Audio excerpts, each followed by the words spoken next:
నమస్తే అండి. నా పేరు రవీంద్ర గోపాల్ అండి. చిన్నప్పటి నుంచి సినిమా థియేటర్ గురించి నాకు బాగా తెలుసు. మా రవీంద్రరావు గారు చెప్పారు, నర్సంపేట ఉమా టూరింగ్ టాకీస్లో మేము వన్ ఆఫ్ ద పార్ట్నర్ ఒకప్పుడు.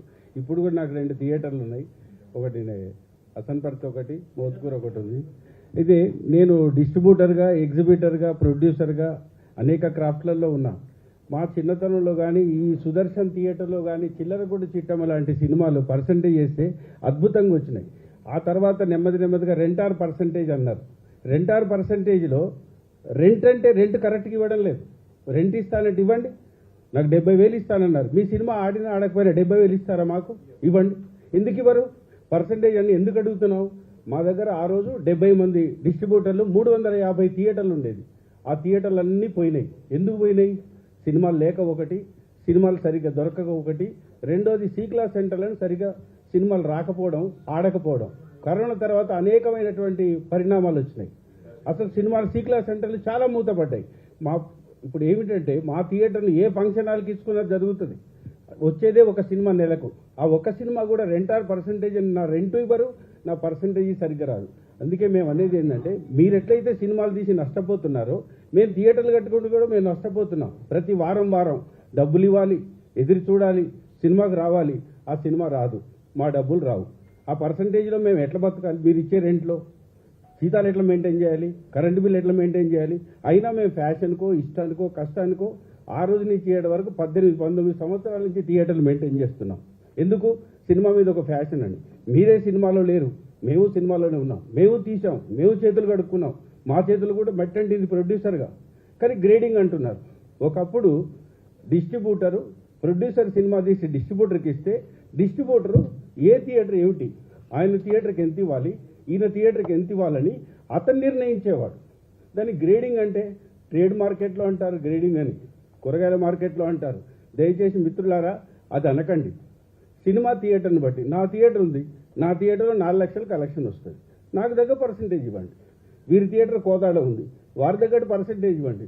సుదర్శన్ ఉంది, దాని తగ్గట్టు ఇవ్వండి. అనేకమైన థియేటర్ ఎగ్జిబిటర్లు ఉన్నారు.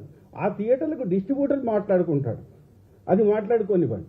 అంతేగాని పర్సంటేజ్ ఇవ్వకుండా రేపిస్తాం. మా 2008 నుంచి నడుస్తుందండి. ఇవాళ కొత్తగా మేము అడగడం లేదు. అడిగి విసుగొచ్చి ఉన్నాం.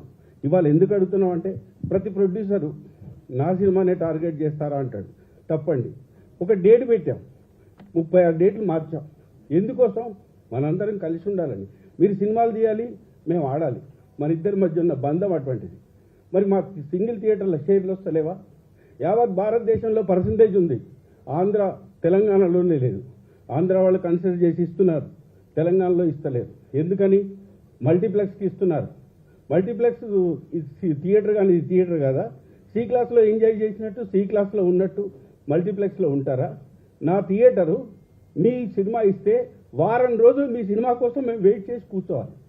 వారం రోజులు ఆడినా ఆడకపోయినా మీకోసమే ఉంటున్నాం మేము. ఎందుకు ఆలోచించరు? మాకు పర్సంటేజ్ ఇవ్వడానికి మీకు బాధ ఏమిటి? మేము పనిచేసి ఇస్తున్నాం కదా, రూపాయి పోగు చేసి మీకు ఇస్తున్నాం కదా. మా మీద వివక్ష ఏంటి? పర్సంటేజ్ ఇవ్వడానికి ఇవ్వండి. మేమేం మీ సొమ్ము తీసుకోవడం లేదు. మా థియేటర్ ఉంది, కలెక్ట్ చేస్తున్నాం, మీకు డబ్బులు ఇస్తున్నాం. మీరు మాకు ఇవ్వండి. మీ సినిమాని బట్టి షేర్ వస్తుంది, దాన్ని బట్టి మేము ఇస్తాం. పర్సంటేజ్ ఆ రోజు అనేక రకాలుగా ఉండేది. కూర్చొని మాట్లాడండి. పెద్దలు, దయచేసి నేను పెద్దలకు చెప్పేది ఒకటే, మీరు ఏకపక్షంగా ఉండకుండా ద్విపక్షంగా ఉండి 2 కళ్ళు మీయే అనుకున్న నాడు ఈ సమస్య పరిష్కారం అవుతుంది. ఇది కాన్నాడు ఈ సమస్య ఎప్పుడూ పరిష్కారం కాదు. ఇప్పుడున్న థియేటర్లు కూడా మూతపడతాయి. ఎందుకంటే నెలకొక సినిమా, ఆ సినిమా కూడా మీరు రెంటార్ పర్సంటేజ్ అని మా బాయ్ సాబ్ చెప్పినట్టు 10,000 15,000 ఇస్తే మేము ఎట్లా మెయింటైన్ చేయాలి? అంటే మా థియేటర్లు కావా? ఒక ఆయన లాట్రిన్లు అంటాడు, ఒక ఆయన బాత్రూమ్ అంటాడు, ఒక ఆయన ఏసీ అంటాడు. రా థియేటర్ కూడా చూడు. మీరు సినిమా రిలీజ్ చేశారు, మీ దగ్గర రిప్రజెంటేటివ్ పెట్టి తిరిగారా థియేటర్లకు? ఏ థియేటర్ ఎక్కడుందో తెలుసా మీకు? చూడండి, అడగండి, మాట్లాడండి. అంతేగాని మేము ఇవ్వము. మేము అడిగేది ఒకటే, పెద్ద సినిమా కొంతమంది పెద్ద మనుషుల కమిటీలో మేము ఉన్నాం, మాట్లాడాం, ఇచ్చారు, చాలా సంతోషం. మేమేం అడుగుతున్నాం? లెటరింగ్ మళ్ళీ అడుగుతున్నాం. ఇప్పటికైనా కనీసం కన్ఫర్మేషన్ అడుగుతున్నాం.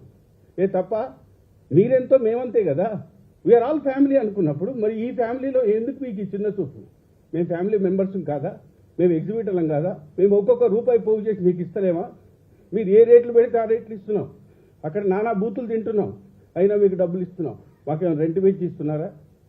కరెక్ట్గా పర్సంటేజ్ అంటే ఒక పర్సంటేజ్ ఫిక్స్ చేయండి. ఎంత ఇస్తారు నాకు, నా థియేటర్ బడ్జెట్ అంతే ఇవ్వండి. ఇది నేను చెప్పేది. ఫైనల్గా పెద్ద సినిమా ఈ సినిమా అని కాదు, ఏ సినిమా అయినా ఫర్దర్గా మా తెలంగాణ ఎగ్జిబిటర్లు అందరం మేము చాలా నష్టపోయాం, చాలా కష్టపోయాం. మాకున్న ఫ్యాషను, మాకున్న ప్రేమ, మా బాధ థియేటర్లు నడుపుతున్నాం. అనేకమైన థియేటర్లు రెంట్లు ఇచ్చే పరిస్థితి లేదు, కరెంట్ బిల్లు కట్టే పరిస్థితి లేదు. అట్లని మిమ్మల్ని మేమేం దానం అడుగుతలేము. మీ సినిమాకు మాకు రేషియో, మా థియేటర్లో పర్సంటేజ్ అనంత 1974 నుంచి నేను మార్కెట్లో ఉన్నా. 79లో నేను డిస్ట్రిబ్యూటర్ను, ఎగ్జిబిటర్ను, ప్రొడ్యూసర్ను. నేను 5 సినిమాల హీరోగా చేశాను, నా సినిమాలు కూడా తీశాను.